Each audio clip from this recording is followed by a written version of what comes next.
Assalamualaikum warahmatullahi wabarakatuh. Apa khabar semua anak-anak tahun 5 Ibnu Abbas Kafa Afek? Ustaz harapkan kamu semua dalam keadaan sihat sejahtera. Amin. Alhamdulillah bertemu lagi kita pada tahun ini dalam kelas Kafa. Walaupun secara atas talian, Ustaz harapkan kamu semua bersemangat untuk belajar. Okey, jadi hari ini sebelum kita mulakan pelajaran kita subjek akidah, sama-sama kita membaca doa terlebih dahulu. Bismillahirrahmanirrahim. Allahumma aftah alaina hikmataka wanshur alaina min khazaini rahmatika ya arhamar rahimin. Amin. Okey, insya-Allah pada hari ini kamu bersama Ustaz dalam mata pelajaran akidah bagi tahun 5. Okey, sebelum kita belajar sama-sama untuk kita berkenalan dengan buku teks terlebih dahulu. Okey, ini adalah buku teks tahun 5 yang kamu akan belajar subjek akidah.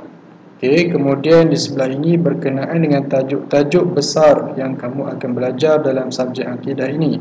Okey, yang pertamanya adalah sifat iradatun, yang kedua sifat ilmun, yang ketiga sifat hayatun, yang keempat sifat wajib bagi Rasul, dan yang kelimanya sifat mustahil bagi Rasul. Okey, jadi hari ini Ustaz akan mengajar kamu pelajaran yang pertama, iaitu sifat iradah. Okey, kita pergi yang pertama, iaitu sifat iradatun. Sifat iradatun ini adalah salah satu sifat wajib bagi Allah. Okey, semua sifat wajib bagi Allah ada 20. Okey, sifat iradah ini adalah sifat yang ke-8 di antara 20 sifat wajib bagi Allah.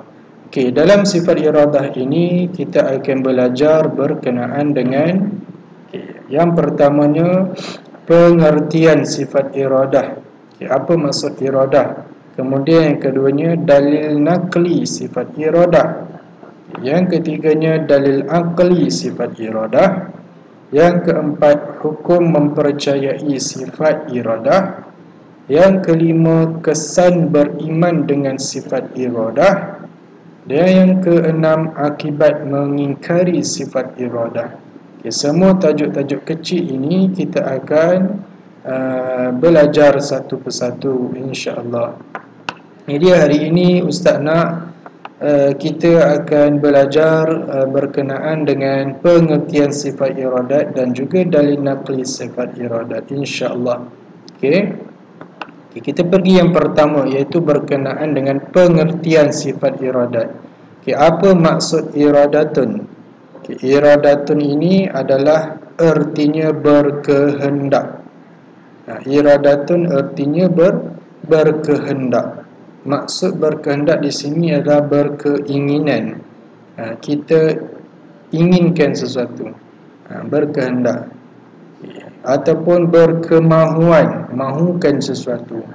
Itu maksudnya berkehendak. Jadi iradatun ini adalah sifat wajib Allah. Jadi maksudnya Allah itu berkehendak.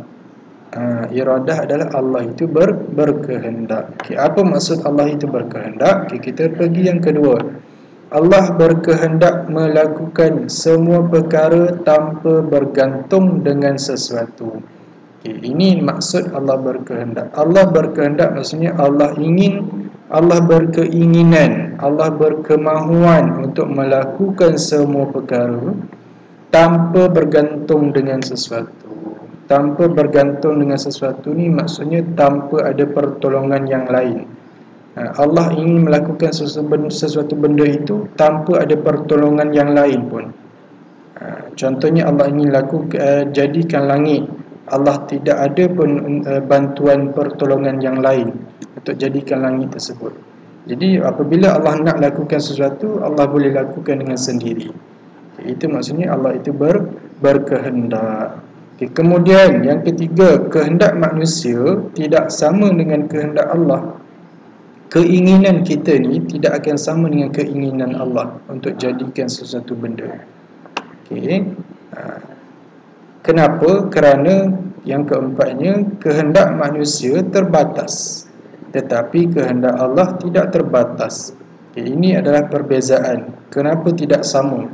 iaitu kehendak manusia ni terbatas. Apa maksud terbatas? Iaitu ada limitnya. Kita boleh buat itu sahaja. Allah boleh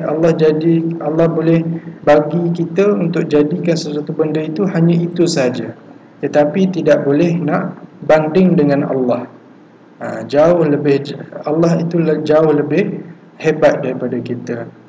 Kehendak Allah itu tidak terbatas. Tidak terbatas ni maksudnya tidak ada limit. Allah boleh buat apa-apa sahaja yang Allah inginkan. Tetapi kita, apabila kita nak, kita boleh jadikan itu. Kalau tak jadi, tak jadilah kan. Kalau jadi, alhamdulillah. Hanya itu sahaja yang boleh jadi. Tapi Allah, semua yang Allah nak, boleh Allah jadikan. Itu maksudnya kehendak Allah. Iradatun. Boleh faham? Ini adalah pengertian sifat iradah. Jadi yang keduanya kita pergi, iaitu tentang dalil nakli sifat iradatun. Dalil ni maksudnya bukti. Bukti. Apa bukti yang kamu cakap adanya iradat Allah? Bukti dalil. Dalil nakli. Dalil ni ada dua tau. Dalil nakli dan juga dalil akli. Yang hari ini kita belajar tentang dalil nakli. Nakli, maksudnya nakli ini adalah ada dua benda. Sama ada datang daripada Al-Quran ataupun datang daripada hadis Rasulullah. Dalam sifat iradah ini, dalam buku teks, dia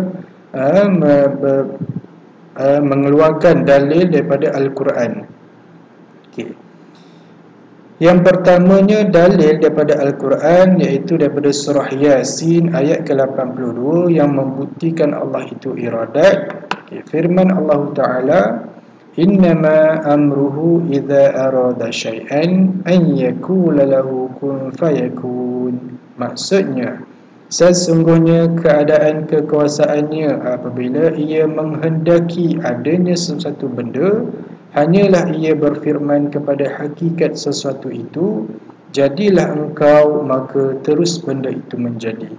Maksudnya di sini, apabila Allah mengkehendaki inginkan sesuatu benda, apabila Allah ingin jadikan sesuatu benda itu, hanyalah Allah berkata pada benda itu, jadilah engkau, maka terus benda itu menjadi. Jadi ini adalah bukti adanya iradat Allah, adanya kehendak Allah. Kemudian bukti yang kedua daripada Al-Quran juga, iaitu surah Al-Buruj ayat ke-16. Firman Allah Ta'ala, fa'alul lima yurid. Apa maksudnya? Maksudnya yang berkuasa melakukan segala yang dikehendaki. Yang berkuasa ni, siapa yang berkuasa? Iaitu Allah Ta'ala. Allah yang berkuasa melakukan segala yang dikehendaki. Yang dikehendaki ni, yurid. Maksudnya ini adalah bukti adanya iradat Allah, adanya kehendak Allah ingin jadikan sesuatu benda. Jadi ini adalah bukti. Dua surah Yasin dan surah Al-Buruj ini membuktikan yang Allah itu bersifat iradah ataupun Allah itu bersifat berkehendak. Jadi hanya itu sahaja pembelajaran kita pada hari ini. Ustaz harapkan kamu semua faham, iaitu berkaitan dengan sifat iradat. Yang pertamanya tadi pengertian iradat, dan yang keduanya dalil nakli sifat iradat. Jadi itu sahaja. Ustaz harapkan kamu semua faham. InsyaAllah pada minggu hadapan kita akan sambung berkenaan dengan dalil akli, sifat iradat, hukum, kesan dan akibat, insyaAllah. Jadi sehingga bertemu lagi pada minggu hadapan. Assalamualaikum warahmatullahi wabarakatuh.